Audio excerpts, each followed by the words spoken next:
तो एक बार फिर से आप सभी का स्वागत है मिनी अटेम्प्ट ई क्लासेस चैनल पर। जैसा कि आप जानते हैं मिनी अटेम्प्ट ई क्लासेस पर मैं आप सभी के लिए इंपॉर्टेंट लेक्चर्स जो नीट के स्टूडेंट्स के लिए, नर्सिंग के एस्पायरेंट्स के लिए, नर्सिंग का कोर्स कर रहे स्टूडेंट्स के लिए जरूरी होते हैं। तो आज ऐसे ही एक इंपॉर्टेंट लेक्चर के साथ मैं आपके सामने आया हूं जिसका नाम है lymphatic system. Students, lymphatic system में से एक सवाल आना निश्चित है, 100% एक सवाल आपको एग्जाम में मिलेगा। तो क्लास की शुरुआत करने से पहले हर बार की तरह एक पॉजिटिव थॉट के साथ में क्लास शुरू करेंगे कि इंसान सफल तब होता है जब वह दुनिया को नहीं खुद को बदलना शुरू कर देता है। स्टूडेंट्स याद रखिए, अगर आपको सफलता प्राप्त करनी है, अगर आपको अपने लक्ष्य को प्राप्त करना है तो आपको खुद को बदलना होगा, अपनी आदतों को बदलना होगा और अपनी आदतों में मेहनत को जोड़ना पड़ेगा जिससे आप अपने सपने को मेहनत के द्वारा, पेशेंस के द्वारा पूरा कर सकें। तो चलिए क्लास की शुरुआत करते हैं। आज हम पढ़ेंगे लिम्फेटिक सिस्टम के बारे में। तो first of all lymphatic system क्या होता है हम ये जानेंगे कि लिम्फेटिक सिस्टम एक ऐसा सिस्टम है जिसके अंदर ऐसे ऑर्गन के बारे में हम स्टडी करते हैं जो लिम्फ को फॉर्मेट करते हैं और सर्कुलेट करते हैं, जो कि सामने आपके लिखा हुआ है। मैंने अंडरलाइन किया, हाईलाइट किया है कि लिम्फेटिक सिस्टम क्या है, एक ऐसा सिस्टम जो हेल्प करता है लिम्फ को फॉर्म करने में और सर्कुलेट करने में। क्लियर हो गया। दूसरा पॉइंट जो कि इंपॉर्टेंट पॉइंट है, it is a one way system that allow lymph flow from tissue space towards the blood. Means ये एक वन वे सिस्टम है। अंडरलाइन कर लीजिए, लिख लीजिए, नोट कर लीजिए, ये एक वन वे सिस्टम है। ऊपर आप डायग्राम में देख सकते हैं, ऊपर मैंने डायग्राम बना करके आपको दिखाने की कोशिश की है कि वन वे सिस्टम में किस तरीके से एक लिम्फ वेसल है, लिम्फ वेसल के अंदर क्या है, एक वाल्व लगा हुआ है और वाल्व से होकर के लिम्फ फ्लो कर रहा है। जैसे ही लिम्फ आगे से यानी फॉरवर्ड फ्लो करता है, यानी आगे बढ़ जाता है, तो तुरंत ये वाल्व खुलते हैं। भाई जैसे लिम्फ फ्लो आगे की तरफ करेगा वाल्व खुलेगा, लेकिन जैसे ही वो लिम्फ पीछे की तरफ लौटने की कोशिश करेगा तो ये वाल्व क्लोज हो जाते हैं। इसीलिए इसको बोलते हैं हम वन वे सिस्टम। मतलब लिम्फ एक बार आगे चला गया तो बैक वापस कभी नहीं लौटेगा। ऊपर लिखा हुआ है कि वाल्व क्या करते हैं, प्रिवेंट करते हैं बैक फ्लो को। क्लियर हो गया।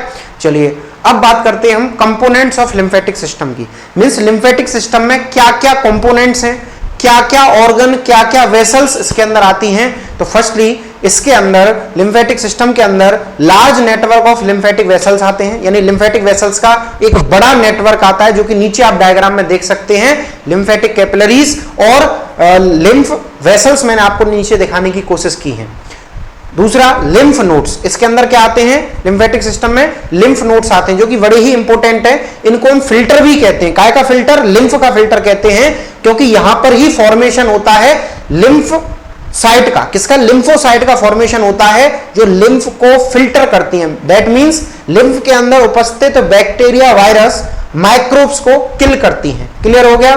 सामने ऊपर की तरफ आप, मेरे ऊपर की तरफ आप डायग्राम देख सकते हैं। ऊपर एक डायग्राम बना हुआ है जिसमें बॉडी के सभी, मोस्टली सभी लिम्फ नोड्स आपको इस डायग्राम में दिखाई पड़ जाएंगे। उसके अलावा लिम्फोइड ऑर्गन जैसे कि स्प्लीन, थाइमस, ये सभी, और लिम्फोइड टिश्यू, ये सभी किसके कंपोनेंट्स हो गए, लिम्फेटिक सिस्टम के। तो पहले हम सभी कंपोनेंट्स के बारे में पढ़ेंगे, देन उसके बारे में लिम्फ के बारे में पढ़ेंगे, जो कि मोस्ट इंपोर्टेंट बातें एग्जाम में आपसे पूछी जाती हैं। ठीक है, तो वीडियो को बिल्कुल एंड तक देखिए, वीडियो को बिल्कुल अंत तक देखिए, तभी सारी चीजें आप क्लियर कर पाएंगे। बीच में आप वीडियो को स्किप ना करें क्योंकि हर पॉइंट एक इंपॉर्टेंट पॉइंट है। ठीक है, चलिए अब बात करते हैं हम लिम्फेटिक वेसल्स की। लिम्फेटिक वेसल्स क्या हैं? वेसल्स का मतलब होता है हॉलो ट्यूब लाइक स्ट्रक्चर। साफ लिखा हुआ है, वेसल्स का मतलब क्या होता है, हॉलो ट्यूब लाइक स्ट्रक्चर। जैसे आपने नाम सुना होगा ब्लड वेसल्स, आर्टरी और वेन्स, ऐसे ही लिम्फेटिक वेसल्स होती हैं। लिम्फेटिक वेसल्स मेनली दो तरीके से होती हैं, एक लिम्फेटिक कैपिलरीज और एक लिम्फेटिक डक्ट्स। क्या क्या होता है, लिम्फेटिक कैपिलरीज और नंबर 2 लिम्फेटिक डक्ट। क्लियर हो गया। तो सबसे पहले हम डिस्कस करेंगे लिम्फेटिक कैपिलरीज के बारे में। तो लिम्फेटिक कैपिलरीज क्या हैं? They are the thin walled micro vessels which is located in space between the cell. यानी दो परस्पर कोशिकाओं, दो परस्पर सेल के बीच में जो स्पेस होता है, जैसे हम इंट्रासेल्युलर स्पेस कहते हैं, उस स्पेस के बीच में या दो टिश्यू के बीच में जो स्पेस होता है, उस स्पेस में ये थिन वॉल्ड, यानी इनकी जो दीवारें हैं वो पतली होती हैं as comparison to blood capillaries. Blood capillaries के कंपैरिजन में इनकी वॉल्स थिन होती हैं और ये मोस्टली कहां प्रेजेंट है, ये मोस्टली प्रेजेंट है आपके इन बिटवीन टू टिश्यूज या इन बिटवीन सेल। बट कुछ जगह ऐसी हैं जहां पर ये एब्सेंट होती हैं या प्रेजेंट नहीं होती, तो ब्रैकेट में मैंने आपको बोल्ड करके लिख रखा है एक्सेप्ट इन सीएनएस, सेंट्रल नर्वस सिस्टम में ये मोस्टली प्रेजेंट नहीं होती। सेंट्रल नर्वस सिस्टम का मतलब ब्रेन एंड स्पाइनल कॉर्ड, इसके बारे में न्यूरॉन सीरीज में मैं कंप्लीटली आपको ये वीडियो पढ़ा चुका हूं या पूरा लेक्चर मैं आपको दे चुका हूं, तो आप वहां पर जाकर के देख सकते हैं। ऊपर मैं आई बटन में आपको इसका लिंक भी दे दूंगा, ठीक है। दूसरा नॉन वास्कुलर टिश्यू, ऐसे टिश्यू जिनके अंदर ब्लड वेसल्स ही ना हो, जिनके अंदर ब्लड की सप्लाई ना हो, वहां पर भी लिम्फेटिक वेसल एब्सेंट होती हैं, मींस लिम्फ नहीं होता। जैसे उदाहरण के लिए स्किन की आउटर लेयर एपिडर्मिस, एपिडर्मिस क्या है, स्किन की आउटर लेयर है, इसके अंदर कोई भी ब्लड सप्लाई नहीं होती, तो इसीलिए यहां पर नर्व वेसल्स भी एब्सेंट होती हैं। क्लियर हो गया। दूसरा cornea of I, eye ball के पास, आई बॉल के आउटर साइड में, एंटीरियर साइड में एक ट्रांसपेरेंट लेयर होती है जिसे हम कॉर्निया कहते हैं, और कॉर्निया एक एवास्कुलर स्ट्रक्चर है, इसीलिए कॉर्निया को हम डोनेट कर सकते हैं, ठीक है। ये भी एक क्वेश्चन है, इसको लिख लीजिए। ये दोनों की दोनों क्या हैं, दोनों की दोनों एवास्कुलर स्ट्रक्चर हैं। क्लियर हो गया। चलिए अब आगे बढ़ते हैं। ये सामने आपको डायग्राम दिख रहा है, काय का दिख रहा है, ये टिश्यू स्पेस में लिम्फ कैपिलरीज दिखाने की मैंने आपको कोशिश करी है। साइड में आप देख रहे होंगे लिम्फेटिक कैपिलरीज, जिनको बड़ा करके जूम करके मैंने आपको दिखाने की यहां पर कोशिश की है कि बीच में ये लिम्फ बह रहा है और साइड में लिम्फेटिक वेसल्स हैं, और साथ में वाल्व भी दिखाए हैं। इसमें क्या है, वाल्व भी दिखाए हैं जो प्रिवेंट करते हैं बैक फ्लो को, जिससे लिम्फ अगर फॉरवर्ड आगे मूव कर जाए तो दोबारा से वापस बैक ना आए। क्लियर हो गया। चलिए उसके बाद में लिम्फ कैपिलरीज के कुछ और पॉइंट जो इंपॉर्टेंट है। Each lymphatic capillary carry lymph, हर एक लिम्फेटिक कैपिलरी लिम्फ कैरी करेगी, ये तो बात तय है। लेकिन सबसे इंपॉर्टेंट बात जो हाईलाइट करके आपको लिखनी भी है कि it connect lymphatic vessel to lymph node, तो लिम्फेटिक वेसल को लिम्फ नोड से जोड़ने वाली, कनेक्ट करने वाली क्या है, कैपिलरीज। जैसे ब्लड कैपिलरीज की हम बात करें तो ब्लड कैपिलरीज ऐसी कैपिलरीज होती हैं जो ब्लड वेसल्स को जोड़ती हैं, means junction of artery and veins. Blood vessel मतलब आर्टरी और वेन्स, तो आर्टरी और वेन्स को आपस में कंबाइंड करने वाली, जोड़ने वाली होती है ब्लड कैपिलरीज। ऐसे ही लिम्फेटिक वेसल्स और लिम्फ नोड को जोड़ने वाली कौन है, लिम्फेटिक कैपिलरीज है। इनके अंदर लिम्फ फ्लो करता है। क्लियर हो गया, नोट कर लीजिए इसको। नेक्स्ट लिम्फ कैपिलरीज का जो डायमीटर होता है, डायमीटर पे भी सवाल आता है, तो लिम्फेटिक कैपिलरी का diameter as comparison to blood capillary ज्यादा होता है, ग्रेटर डायमीटर होता है, ठीक है। लिम्फ कैपिलरी में अगर हम ऑनकोटिक प्रेशर की बात करें, ऑनकोटिक प्रेशर या ऑस्मोटिक प्रेशर एक ही बात है, अगर हम इस प्रेशर की बात करें तो ब्लड कैपिलरी की अपेक्षा लिम्फ कैपिलरीज में प्रेशर ज्यादा होता है। याद रखिएगा, लिम्फ कैपिलरीज में प्रेशर ज्यादा होता है। क्यों? क्योंकि इसके अंदर प्लाज्मा प्रोटीन की कंसंट्रेशन ज्यादा है। काय की कंसंट्रेशन ज्यादा है, ध्यान दीजिएगा, प्लाज्मा प्रोटीन की, जिसका नाम है एल्ब्यूमिन, नीचे लिख रखा है क्लियरली। ब्लड प्लाज्मा प्रोटीन होती है 3, कितनी होती है, देयर आर 3 प्लाज्मा प्रोटीन्स। ये भी एक क्वेश्चन है, लिख लीजिए, इंपॉर्टेंट क्वेश्चन है। 101% ये क्वेश्चन हर एक एग्जाम में आपको देखने को मिलेगा। मोस्टली ये ब्लड से सवाल है, ठीक है। ब्लड चैप्टर में से 100% आपको सवाल मिलता है, जिसमें प्लाज्मा प्रोटीन में से मैं जानता हूं लगभग 80%। भाई 100% ब्लड में से सवाल आएगा, लेकिन उसमें से 80% सवाल प्लाज्मा प्रोटीन पे आपको मिलता है। तो प्लाज्मा प्रोटीन्स 3 होती हैं, कितनी होती है, there are 3 plasma protein. Number 1 albumin, number 2 globulin and number 3 is fibrinogen. Albumin protein जो कि ऑनकोटिक प्रेशर को मेंटेन करती है, जिसकी कंसंट्रेशन अभी मैंने आपको बताया कि लिम्फ के अंदर ज्यादा होती है, इसीलिए लिम्फेटिक कैपिलरी में ऑनकोटिक प्रेशर ज्यादा होता है। दूसरी प्लाज्मा प्रोटीन ग्लोबुलिन, ग्लोबुलिन का क्या काम है, इम्यूनिटी देना। तीसरी है फिब्रिनोजन, फिब्रिनोजन का काम क्या होता है, ब्लड क्लॉटिंग में हेल्प करती है। ब्लड क्लॉटिंग समझते हैं, यानी ब्लड का ऊज आउट होने से रोकना। जब भी कोई कट लगता है तो कट लगने के बाद में थोड़ी देर बाद आप देखेंगे कि ब्लड बहना रुक जाता है, स्टॉप हो जाता है। ये किसकी वजह से पॉसिबल है, फिब्रिनोजन की वजह से पॉसिबल है, क्योंकि ये ब्लड प्लाज्मा प्रोटीन है जो प्रिवेंट करती है ब्लड को बहने से, या ब्लड क्लॉटिंग में ये हेल्प करती है। क्लियर हो गया, लिख लीजिए इन तीनों चीजों को। अब बात आती है आगे नेक्स्ट, ये place where lymph capillary are absent. दिमाग में सवाल आ रहा होगा, भाई सब जगह मैंने आपको बताया कहां का लिम्फ कैपिलरीज हैं, लेकिन कुछ जगह बॉडी में ऐसी हैं जहां पर लिम्फेटिक कैपिलरीज एब्सेंट होती हैं। तो सबसे पहले ऑल ए वास्कुलर स्ट्रक्चर, जस्ट अभी हमने डिस्कस किया था, कॉर्निया और एपिडर्मिस, इन दोनों के अंदर लिम्फेटिक कैपिलरी एब्सेंट होती हैं क्योंकि ये ए वास्कुलर स्ट्रक्चर है। दूसरा सीएनएस, सीएनएस मतलब सेंट्रल नर्वस सिस्टम, जिसमें ब्रेन और स्पाइनल कॉर्ड आते हैं, तो मोस्ट ऑफ द पार्ट में ये एब्सेंट होती हैं। अगला है स्प्लीनिक पल्प, साइड में मैंने आपको डायग्राम दिखाया है, ऊपर की तरफ आप देख सकते हैं, ऊपर की तरफ क्या है, स्प्लीन, जो कि स्टमक के नीचे और पीछे होती है। इसको हम ब्लड बैंक ऑफ बॉडी के नाम से भी जानते हैं, लिख लीजिए, नोट कर लीजिए क्वेश्चन, इसको हम ब्लड बैंक ऑफ बॉडी के नाम से भी जानते हैं। और स्प्लीन में भी स्पेशल जगह है जिसे हम स्प्लीनिक पल्प के नाम से जानते हैं, जो कि दो होते हैं, रेड पल्प और व्हाइट पल्प। इन पल्प के अंदर ये लिम्फ कैपिलरीज एब्सेंट होती हैं। क्लियर हो गया? चलिए उसके बाद में अब आती है ये बोन मैरो। जो बोन मैरो है, बोन मैरो को हम ब्लड फैक्ट्री के नाम से भी जानते हैं। इसी के अंदर फॉर्मेट होता है ब्लड सेल्स, याद रखिएगा, बोन मैरो ही ब्लड सेल्स को बनाने के लिए रेस्पॉन्सिबल होती हैं, तो इनके अंदर भी लिम्फ कैपिलरीज एब्सेंट होती हैं। क्लियर हो गया? चलिए अब बात आती है लिम्फ कैपिलरीज की, या सॉरी लिम्फ वेसल्स की कैरेक्टरिस्टिक्स के बारे में, यानी इसके कुछ फीचर्स हैं। तो लिम्फ कैपिलरी जो होती हैं, अंडरलाइन कर लीजिएगा, सिंगल लेयर ऑफ एंडोथीलियम से बनी हुई है। किससे बनी हुई है? सिंगल लेयर ऑफ एंडोथीलियम से, जो कि स्मूथ मसल फाइबर और इलास्टिक टिश्यू से। स्मूथ मसल फाइबर कौन सी होती हैं? जो इनवॉलेंट्री होती हैं, और इलास्टिक फाइबर जिनके अंदर एक्सटेंशन और रिकॉइल की पावर होती है। तो लिम्फेटिक वेसल्स के अंदर एक्सटेंशन और रिकॉइल की भी पावर होती है। नोट करके मैंने इंपॉर्टेंट बात नीचे लिखी है कि large duct like thoracic duct. भाई अगर हम लिम्फेटिक वेसल्स की बात करें तो लिम्फेटिक वेसल्स मेनली कितनी हैं? दो हैं, राइट लिम्फेटिक डक्ट और थोरेसिक डक्ट। भाई मेनली अगर हम देखें तो डक्ट हैं, बड़ी बड़ी ग्रेट डक्ट हैं, थोरेसिक डक्ट और राइट लिम्फेटिक डक्ट। वैसे वेसल में कैपिलरीज भी आती हैं जिनको हम पढ़ चुके, लेकिन थोरेसिक डक्ट की यहाँ पे इंपॉर्टेंट नोट करके मैंने क्यों लिखा है? क्योंकि thoracic duct are the largest lymph vessel, याद रखिएगा। और ये थोरेसिक डक्ट बिल्कुल वेन की तरह इसकी स्ट्रक्चर होती है। जिस तरीके से वेन में लेयर होती हैं, आप ऊपर देख सकते हैं, मेरे जस्ट ऊपर लिखा हुआ है वेन की लेयर्स। तो वेन में 3 लेयर्स होती हैं, ट्यूनिका एक्सटर्ना जो कि आउटर मोस्ट लेयर होती है, ट्यूनिका मीडिया जो कि मिडिल लेयर होती है, और ट्यूनिका इंटिमा जो कि इनर लेयर होती है। ये तीनों की तीनों same as it is layer ये थोरेसिक डक्ट के अंदर पाई जाती हैं। और साथ में जिस तरीके से वेन्स के अंदर वाल्व होते हैं, उसी तरीके से थोरेसिक डक्ट में भी वाल्व प्रेजेंट होते हैं। क्लियर हो गया? और साथ के साथ वीडियो को शेयर करते रहें अपने दोस्तों के साथ, जिससे सभी को फायदा मिले। ठीक है, सभी अपनी स्टडी कर सकें। और ये सभी लेक्चर आपके लिए बिल्कुल फ्री होने वाले हैं। मैं आपको एनाटॉमी फिजियोलॉजी से रिलेटेड सभी लेक्चर, ऑल लेक्चर, चाहे वो कोई भी कैसा भी स्टूडेंट हो, चाहे वो नर्सिंग का हो, चाहे फार्मेसी का हो, किसी भी स्ट्रीम का स्टूडेंट हो, उन सभी के लिए बिल्कुल फ्री रहेंगे।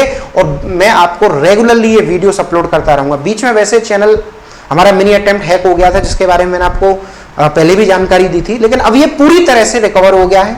ये आपके लिए, मेरे लिए, सबके लिए बहुत खुशी की बात है। इसी तरह से मिनी अटेम्प्ट ई क्लासेस को आप प्यार देते रहिए, क्योंकि आप सब लोगों की दुआओं की वजह से, प्यार की वजह से ही मिनी अटेम्प्ट वापस आया है। चलिए वापस अपने टॉपिक पे आते हैं। तो it also consist of valve like veins, मतलब वेन्स की तरह ये वाल्व भी कंसिस्ट करते हैं। आप सामने इजीली डायग्राम में देख सकते हैं। लिम्फेटिक डक्ट का मैंने आपको कट सेक्शन दिखाया है। क्या दिखाया है? कट सेक्शन, जिसमें इनर लेयर इंटिमा है सेम वेन की तरह, मिडिल लेयर मीडिया है, और इनर लेयर एडवेंटिशिया है। स्मूथ मसल्स भी हैं, एंडोथीलियम सेल्स भी हैं, फाइब्रोब्लास्ट भी है। यानी अगर देखा जाए तो मोस्टली लगभग वेन्स की तरह ही इनकी स्ट्रक्चर होती है। क्लियर हो गया?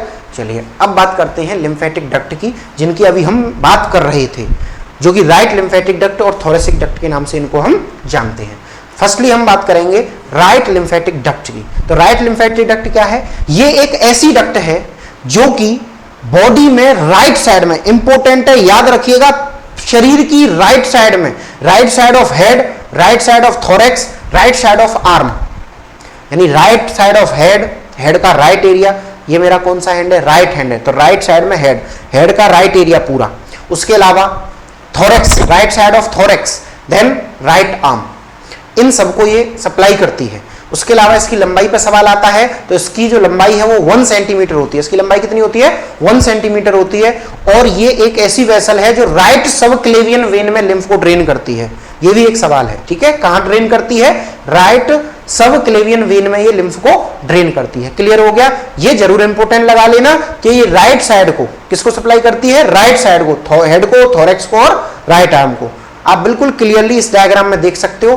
ग्रीन कलर से जो मैंने नोट किया है, जो ग्रीन कलर से आपको दिखाई दे रहा है पूरा का पूरा, ये सब किसका सर्कुलेशन है? ये है आपका राइट लिम्फेटिक डक्ट का। ठीक है, साफ साफ मैंने अंडरलाइन करके लिखा है कि entrance of right lymphatic duct into the subclavian. देखो इधर ऊपर भी दिख रखा है बिल्कुल क्लियरली कि ये राइट लिम्फेटिक डक्ट एंट्रेंस यानी एंटर करती है राइट सबक्लेवियन वेन में, यानी ड्रेन करती है। भाई मैंने जैसा कि आपको अभी बताया था कि ये वन वे सिस्टम है। क्या है ये? वन वे सिस्टम है। वन वे सिस्टम का मतलब इसमें जो फ्लूइड है वो बैक फ्लो नहीं होता, पहला। दूसरा, हम इस तरीके से भी देख सकते हैं कि ये फ्लूइड ब्लड में से बना और ब्लड में ही वापस आ रहा है।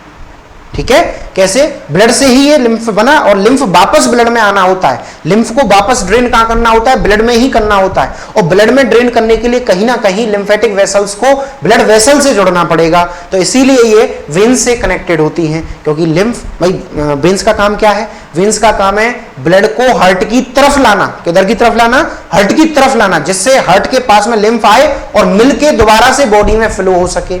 इसीलिए ये वापस लौट करके वेन्स में आता है। ठीक है, तो ये जो राइट लिम्फेटिक डक्ट है वो डायरेक्टली कहां खुलती है? राइट सबक्लेवियन वेन में खुलती है, मतलब ड्रेन करती है पूरा राइट साइड का लिम्फ। क्लियर हो गया? डायग्राम में बिल्कुल क्लियर है। चलिए अब बात करते हैं हम थोरेसिक डक्ट की। थोरेसिक डक्ट इंपोर्टेंट है, अंडरलाइन कर लीजिए कि लार्जेस्ट लिम्फेटिक डक्ट है। क्या है? सबसे पहला इंपोर्टेंट पॉइंट, ये एक लार्जेस्ट लिम्फेटिक डक्ट है।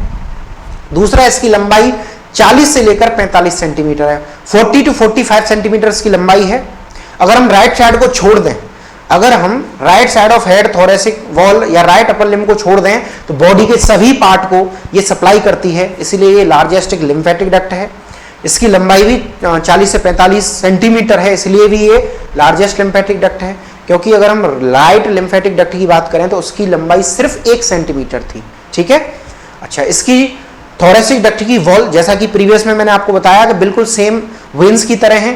ट्यूनिका, इंटिमा, मीडिया और एडवेंटिशिया, ये सभी लेयर्स के अंदर वेन्स की तरह ही प्रेजेंट होती हैं। क्लियर हो गया? चलिए अब आगे बढ़ते हैं। सामने मैंने आपको डायग्राम के थ्रू दिखाने की कोशिश की है थोरेसिक डक्ट। ये पूरा का पूरा जो ग्रीन कलर से नीचे सिस्टर्ना सिलाई से लेकर के और पूरा ऊपर लेफ्ट सबक्लेवियन वेन तक जो ये सप्लाई हो रही है, जो ये ग्रीन कलर से बनाई है, ये पूरा पूरा क्या है? जो डायग्राम बना है ये थोरेसिक डक्ट है। साइड में भी आपको दिखाया है कि ग्रीन कलर से राइट लिम्फेटिक डक्ट का पूरा सर्कुलेशन है। ग्रीन कलर से नोट किया है, डिनोट किया है राइट लिम्फेटिक डक्ट को, और थोरेसिक डक्ट को येलो कलर से डिनोट किया है। पूरा आप सर्कुलेशन ऊपर मेरे ऊपर जस्ट डायग्राम में देख सकते हैं। क्लियर हो गया?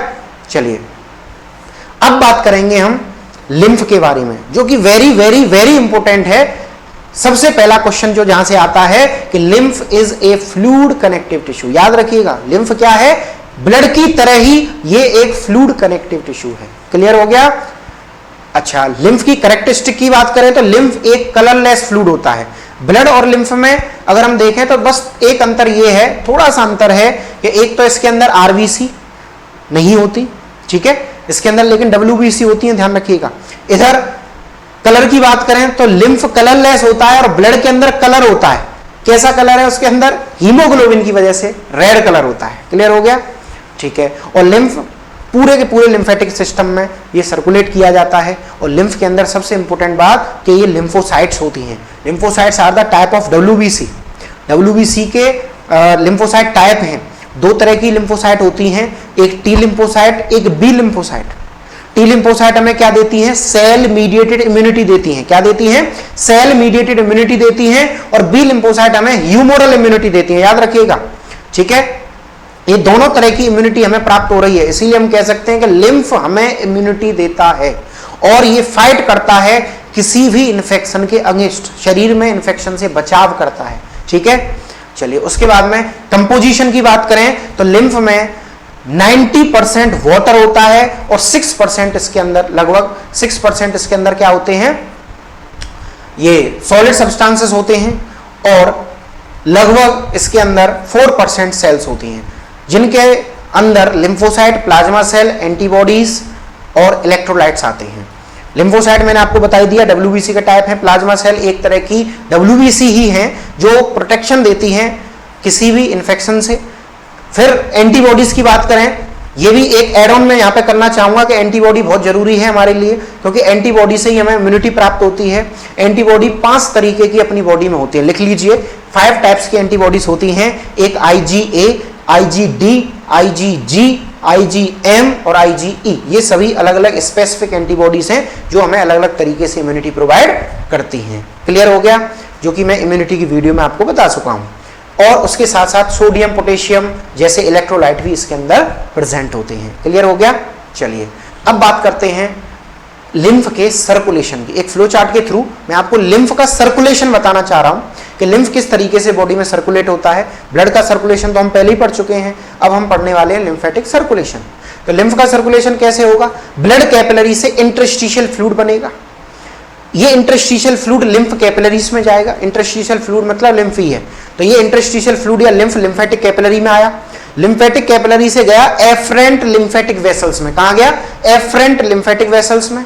देन लिम्फ नोड में। भाई लिम्फ नोड में दो तरह की वेसल्स हैं, एफरेंट और इफरेंट। एफरेंट जो लिम्फ को लेकर आती हैं, इफरेंट जो लिम्फ को लेकर के जाती हैं। ठीक है, तो एफरेंट और इफरेंट के थ्रू एंटर करता है लिम्फ नोड में, और उस वहां पर ये फिल्टर होने के बाद, फिल्टर इन द सेंस कि लिम्फ के अंदर अगर कोई बैक्टीरिया, वायरस, कोई इंप्योरिटी है तो बैक्टीरिया, वायरस को एंटीबॉडीज या लिम्फोसाइट्स वहां पर किल कर देंगी लिम्फ नोड के अंदर।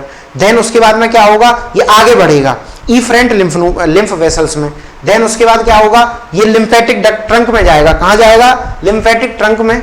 देन ये कलेक्टिंग डक्ट में जाएगा, और कलेक्टिंग डक्ट के थ्रू सब क्लेवियन वेन और इंटरनल जुगुलर वेन के थ्रू ये दोबारा से बैक ब्लड में वापस आ जाएगा। तो ब्लड से ही आया निकल के और ब्लड में ही ये वापस चला गया। क्लियर हो गया, ये था इसका सर्कुलेशन।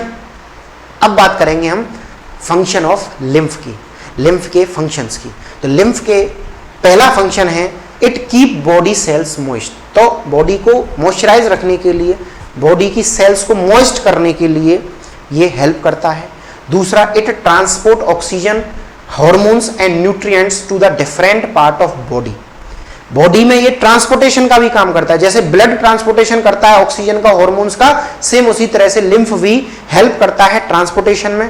और साथ में जिस तरीके से ब्लड रिमूव करता है मेटाबॉलिक वेस्ट को, ऐसे ही ये सेल्स से जो मेटाबॉलिक वेस्ट बना है उसको ये रिसीव करता है और रिमूव करवाता है, रिमूव करने में हेल्प करता है, क्योंकि लिम्फ डायरेक्ट ब्लड में मिलाएगा, ब्लड से किडनी में जाएगा और किडनी उसको रिमूव कर देगी। ठीक है, उसके अलावा अगला फंक्शन क्या है इसका? नेक्स्ट फंक्शन है it transport antibody and lymphocyte to blood.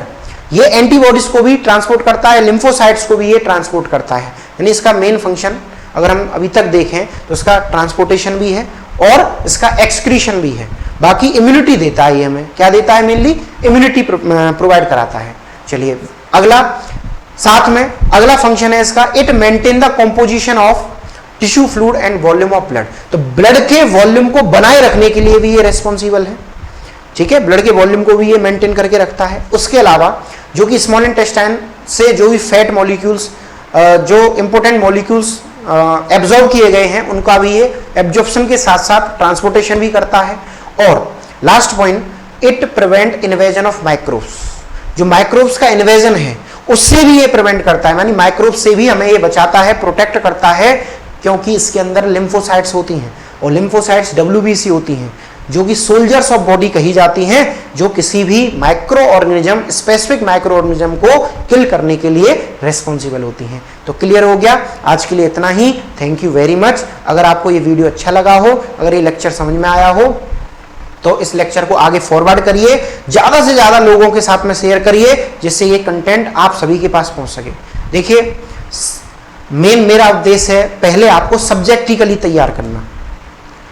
भाई ऑब्जेक्टिकली तो आप तैयार हो जाओगे, जब तक किसी स्टूडेंट को अगर सब्जेक्टिव पेपर करना नहीं आया, अगर थ्योरेटिकल पार्ट उसका क्लियर नहीं हुआ, कॉन्सेप्ट क्लियर नहीं हुआ, तो वो कभी भी MCQ को सॉल्व नहीं करता या नहीं कर सकता। जनरली क्या होता है, जब हम कोई भी कॉम्पिटिटिव एग्जाम की तैयारी करते हैं तो उस समय हमारे अंदर ये रहता ही है कि हम ज्यादा से ज्यादा MCQ करें। सबसे बड़ी गलती हमारी यही होती है। हर चीज का एक तरीका होता है, एक स्टेप होता है।